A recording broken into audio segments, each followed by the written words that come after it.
Hi friends, तो कैसे हैं आप सब? चलिए उम्मीद करते हैं बहुत अच्छे होंगे। और आप सभी के लिए ओला स्कूटर के ऊपर एक बहुत ही ये वाली जो वीडियो है बहुत ही इंपॉर्टेंट होगी उनके लिए जो भी ओला स्कूटर खरीदने की सोच रहे हैं, चाहे वो ओला S1 या ओला S1 प्रो या फिर ओला एयर। 3 स्कूटर लॉन्च हो चुके हैं, जिसमें S1 तो बहुत पहले का ही था शुरू में ही, बट मिला नहीं। आज हम कुछ बात करेंगे सर्विस को लेकर, क्योंकि सबसे इम्पोर्टेंट यदि आपका कोई चीज़ है यहाँ पर तो गाड़ी ले लेने के बाद उसकी सर्विस इंपॉर्टेंट है, कैसी सर्विस मिलती है या कैसा स्कूटर इनका रहता है, सब कुछ इस वीडियो में आपको देखने को मिल जाए। क्योंकि मैंने सर्विस ली है और काफ़ी बार सर्विस ली है। अब आप समझ सकते हैं काफ़ी बार सर्विस लेने का मतलब क्या हुआ। घर पे लगभग 3 से 4 बार आ चुके हैं लोग, बना कर जा चुके हैं, लेकिन फिर भी सही से नहीं।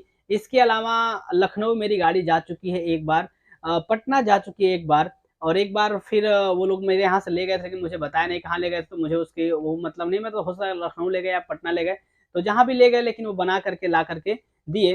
तो 3 बार ऐसे जा चुकी है गाड़ी और कई बार हमारे घर पे आकर के बना चुके हैं। फिर से हमने एक सर्विस अभी बुक कर रखी है। अभी कुछ दिन पहले मेरे घर पे गाड़ी आई थी बन करके पटना से, तो हम बताते हैं कि पटना का मेरा सर्विस एक्सपीरियंस कैसा रहा, उसके हिसाब से आप कन्फर्मिंग कर पाएँगे क्या सिस्टम है, क्या सिस्टम नहीं है। तो सबसे पहले मैं आपको बता दूँ मेरी गाड़ी कैसे खराब हुई थी, वो आपको अच्छे से जान लेना चाहिए। क्योंकि इस गाड़ी में कुछ फ़ॉल्ट ऑटोमेटिक उत्पन्न होते हैं और उसके बावजूद मुझे 18,000 रुपीज़ पे करने पड़े थे पटना सर्विस सेंटर पर, तब जाके मुझे गाड़ी मिली थी। जबकि मेरा डिजिट का इंश्योरेंस है और वो ज़ीरो डेप्थ पॉलिसी होने के बावजूद भी मुझे 18,000 रुपीज़ पे करने पड़े थे। तो आप बताइए कैसे मैंने पे किया और मुझे क्यों पे करना पड़ा, वो सारा कुछ मैं आपको फटाफट से बता देता हूँ। सबसे पहले पटना के अभिनव कुछ करके हैं, जो कि वहाँ पर गाड़ी बनाते हैं और वहाँ के एक हेड हैं, जो भी हैं अब वहाँ के, उनसे मेरी बात होती हुई थी काफ़ी बार और वहाँ पे कॉल तो जल्दी रिसीव करते नहीं हैं। अब जो भी उनका सिस्टम हो, मेरी गाड़ी यहाँ से मैंने जो फर्स्ट कंप्लेन की थी 2022 में, 24 सितंबर को मैंने कॉल किया था, 26 को मेरे यहाँ से गाड़ी चली गई थी मॉर्निंग में और उसके बाद से वहाँ पर 27 को पहुँच गई वो सितंबर में। उसके बाद से जा कर के मेरी जब गाड़ी चली गई, तो क्लेम जो किया गया, वो 2 अक्टूबर का क्लेम किया, जबकि मेरे पास तो पूरा मेडिकल है, रिपोर्ट है, सब कुछ है। क्योंकि मैं बताऊँ कैसे हुआ था, तो वो सब कुछ मेरे पास 2 अक्टूबर का नहीं है, जबकि क्लेम किया गया 2 अक्टूबर का। अब मुझे क्या हुआ था, मेरी गाड़ी जो गिरी थी, वो गिरी थी 13 अगस्त के दिन, रक्षाबंधन के दिन की बात है। रक्षाबंधन के 1 दिन बाद 12 को रक्षाबंधन था हम लोग तरफ, तो 13 को मैं घर से निकला था और निकलने के बाद जब मैं गया, तो कुछ मुझे सामान परचेज़ करना था, वो सामान मैंने परचेज़ किया। वापस जब मैं गाड़ी पर बैठा, जैसे ही मैंने गाड़ी को ड्राइव करने के लिए उसका जो एक्सेलेरेटर होता है आगे किया, वो गाड़ी विदाउट मतलब आगे जाने के बजाय वो गाड़ी पीछे गई थी। अब मैं समझ नहीं पा रहा हूँ, उसको उल्टा घुमाना पड़ता है तब भी जाती है। उसकी भी स्पीड जो है वो 2 किलोमीटर प्रति घंटा की स्पीड से गाड़ी जाती है, लेकिन वहाँ पर गाड़ी काफ़ी स्पीड में पीछे गई। मेरे बस की बात नहीं, मैं कंट्रोल कर पाऊँ। शुक्र ये था कि मैं गाड़ी पर से गिर गया। मैं भी काफ़ी देर नीचे से गिरते-गिरते गया। मुझे चोट लगी, मेरा दिमाग भी जो संतुलन था वो बिल्कुल ख़राब हो गया था। मेरा दिमाग काम करना ही बंद कर चुका था। मेरे पास पूरा मेडिकल है, रिपोर्ट है, सब कुछ था। बावजूद उसके जब मेरी गाड़ी गई, तो 13 अगस्त का जब मेरा एक्सीडेंट हुआ है, सब कुछ हुआ है, तो 13 अगस्त तक क्लेम करना चाहिए। तो वो क्लेम करके 2 अक्टूबर का क्लेम कर दिए। इसमें वो लोग काफ़ी घुमाए मुझको, जो इंश्योरेंस वाले हैं। फिर उन लोगों से मैंने एप्लीकेशन लिखा, बात किया, सब कुछ बताया कि ये डेट है, एक्चुअली यही डेट थी, थोड़ा गलती से डाल दिए होंगे वो। तो उनकी वजह से मुझे साथ क्षमा माँगना पड़ा, बाकी सब कुछ करना पड़ा, तब जा कर के गाड़ी का इंश्योरेंस क्लेम हुआ। वो भी पता नहीं कैसे क्लेम किए कि वो लोग भी क्या कह रहे हैं कि सर हम लोग पूरा क्लेम नहीं कर पाएँगे, तो शायद 50% क्लेम किए हुए हैं और 50% जो था वो हमें देना पड़ा था। तो इसीलिए मुझे जो था वो 18,000 रुपीज़ पे करने पड़े थे। और जबकि ये गाड़ी में दिक्कत थी और मुझे इतना पे करना पड़ा, ये तो ओला को समझना चाहिए कि मेरी गाड़ी पीछे कैसे गई। हाँ, रिवर्स है, रिवर्स भी मैंने काफ़ी बार यूज़ किया है और मैं यूज़ कर भी चुका हूँ, करता भी हूँ। अब नहीं यूज़ करने का मन करता क्योंकि अब डर लगता है। पहले यूज़ करते थे, उस टाइम तो मैं यूज़ किया भी नहीं था, फिर भी गाड़ी पीछे गई। देखिए, आगे चलाऊँ तो ऐसे करना होता है, पीछे के लिए इधर घुमाना पड़ता है, तो पीछे जाते हैं। जिसके पास ओला स्कूटर होगा वो अच्छे से इस चीज़ को जानते होंगे। हमारे पास ओला S1 प्रो है। तो ये चीज़ था और भाई मैं आज तक नहीं समझ पाया, मैंने काफ़ी बार कंप्लेन भी किया, बात भी की। अभी मैं कंप्लेन किया हूँ कि जो भी पटना में मुझसे पेमेंट लिया गया, मुझे उसका बिल एक बार दे दें कि किस-किस चीज़ का मुझसे कैसे पेमेंट किया गया या क्या क्या ये सिस्टम था। मुझे बिल नहीं मिली। बिल क्या मिली है, टोटल बिल मिली है मुझे। टोटल बिल में से मैं अब क्या निकालूँ, मुझे कुछ समझ नहीं आया। तो ये चीज़ था।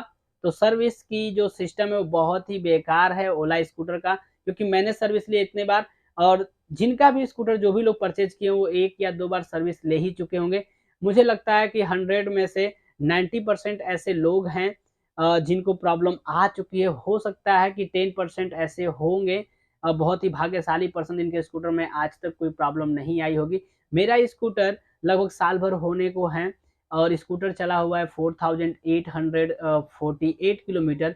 स्कूटर भी मैंने ड्राइव किया है और इतनी बार में इतनी मेरी गाड़ी बिगड़ी, इतना सब कुछ हुआ, तो मैं समझ नहीं पा रहा हूँ। इतना तो मैं सोच भी नहीं सकता हूँ कि इतनी कोई गाड़ी बिगड़नी चाहिए, इतना कुछ प्रॉब्लम आना चाहिए और ऐसे-ऐसे प्रॉब्लम जो कि क्या बताया जाए। तो ये सारा कुछ हुआ और उसके बावजूद भी अभी भी पटना से मेरी गाड़ी बन के आई है, तो उसमें बहुत सारी प्रॉब्लम छोड़ दी गई हैं। मैं आपको फटाफट से बता देता हूँ प्रॉब्लम, उसके ऊपर ऑलरेडी मैंने वीडियो बना रखी है, तो उसको जाकर के देखिएगा। मैं साइड में इसका भी फ़ोटो आपको क्लिप डाल दूँगा, जो भी उसका फ़ोटो होगा वो फ़ोटो क्लिप करके मैं डाल दूँगा, जो भी मैं बता रहा हूँ। सबसे पहले तो पीछे जो गाड़ी का जहाँ से हम टैप करके चार्जिंग जहाँ लगाते हैं उसको खोलते हैं, तो ऊपर लिखा होता है कंपनी का नाम, यानी कि ओला S1 प्रो मेरा है, तो वहाँ लिखा होता है। वो बिल्कुल भी गायब है। पटना के जो हेड थे वो बोले कि हम आपका सर 1 से 2 दिन में उसको हम करवा देंगे, यहाँ से मैकेनिक भेज देंगे, वो आपका कर देंगे। आज तक मैकेनिक आ ही रहा है और इसके बाद मेरी गाड़ी जो मिली लगभग 18 जनवरी को मुझे गाड़ी मिली, मतलब 24 सितंबर ये गाड़ी गई, 18 जनवरी को मुझे गाड़ी मिली 2023 में, 2022 में गाड़ी गई, 2023 में गाड़ी मुझे आई। तो आप सोच के देखिए इतना फ़ास्ट सर्विस है और आपको चाहिए तो मैं पूरा उसका मेरे पास फ़ोटो है, जैसे यहाँ पर होगा 1 मिनट। हाँ, मेरे पास है ऑलरेडी, ये पेपर भी है, जिस डेट की गाड़ी गई थी उसका पेपर भी है मेरे पास में। तो ये कहिए तो मैं फ़ोटो आपको लगा देता हूँ, इस पे कौन-सा डेट डाला गया है? अच्छा, इस पे गाड़ी जो गई है वो 2 एक यहाँ पे लिखा हुआ है, 2 अक्टूबर की गाड़ी यहाँ से जा चुकी है मेरे यहाँ से। तो मे बी कंप्लेन करने के बाद 2 अक्टूबर का होगा, तो ये वाला 2 अक्टूबर का डेट दिखाया जा रहा है, यहाँ पर।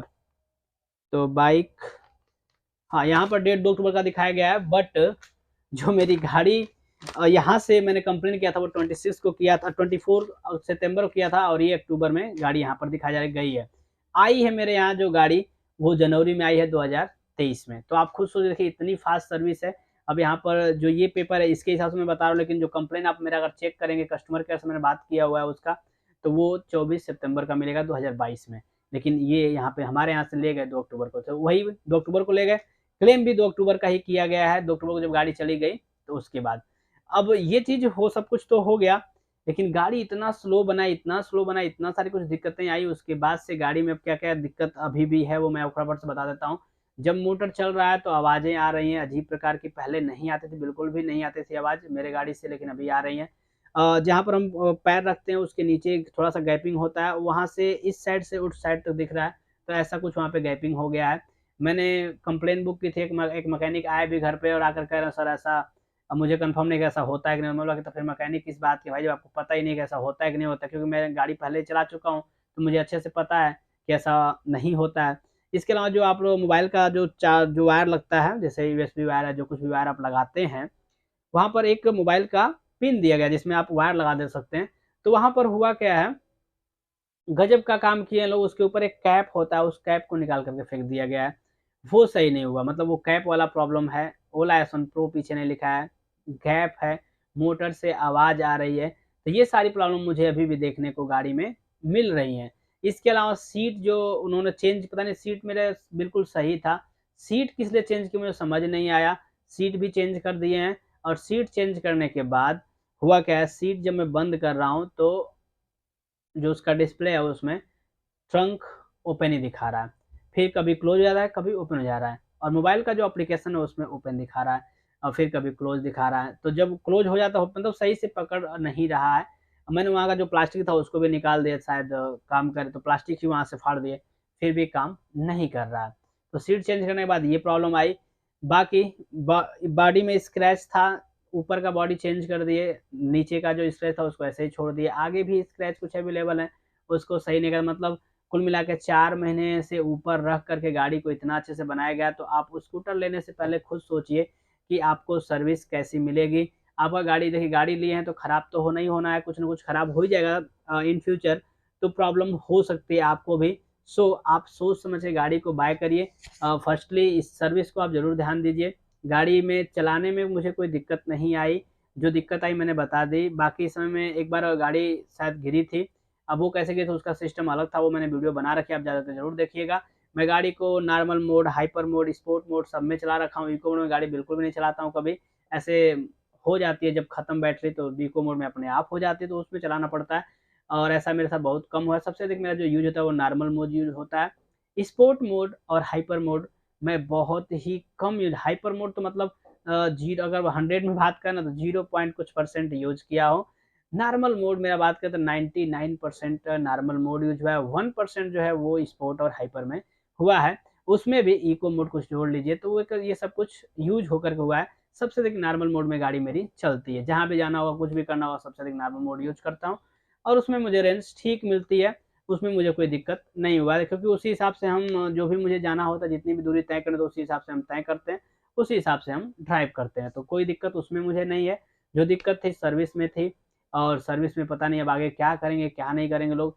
अब बताइए 4 महीने तक मुझे इतनी सारी दिक्कतें हुई, फिर भी मुझे गाड़ी बनी नहीं और उतने दिन बाद मुझे गाड़ी मिली। तो ये आप समझ सकते हैं, काफ़ी स्लो सर्विस है। इसका एक पेपर और होगा जब मेरे पास गाड़ी आई थी, वो भी मैं खोज के देखता हूँ कहाँ पर है, तो उसको भी मैं लगा दूँगा। चैनल पे नए हैं तो ज़रूर चैनल को सब्सक्राइब करिएगा, क्योंकि ऐसी बहुत सारी वीडियो आपको हमारे चैनल पे देखने को मिल जाएँगी।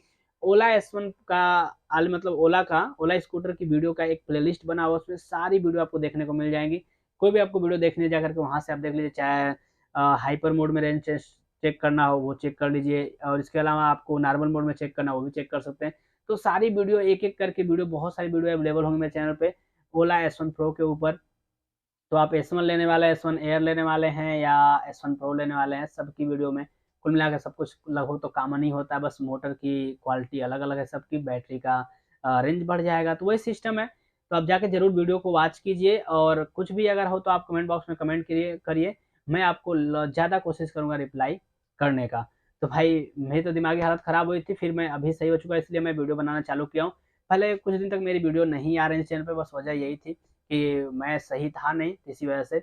बहुत सारे डॉक्टर देखे, बहुत कुछ हुआ, लेकिन कुछ हुआ नहीं। वजह ये थी, कुछ ऊपरी साया जो था वो मेरे ऊपर हो गया था, क्योंकि जहाँ गाड़ी गिरी थी वो जगह सही नहीं था। ऐसा वजह हुआ, पता नहीं कैसे हुआ। तो जो कुछ भी, बट भाई ओला को ड्राइव करते समय आप भी ध्यान दीजिए। ये मेरे साथ भी हुआ है बैक वाला केस। इसके अलावा एक मलय नाम के हैं, उनके साथ भी ऐसा हुआ है। उनसे मैंने कॉन्टैक्ट करके वीडियो भी बना रखी है उनकी, तो आप उनसे भी जा करके बात तो नहीं कर पाएँगे, लेकिन उनकी वीडियो आप ज़रूर जाकर देखेंगे, उनकी रिकॉर्डिंग होगी उसमें, तो आप उनकी बात को भी सुन सकते हैं।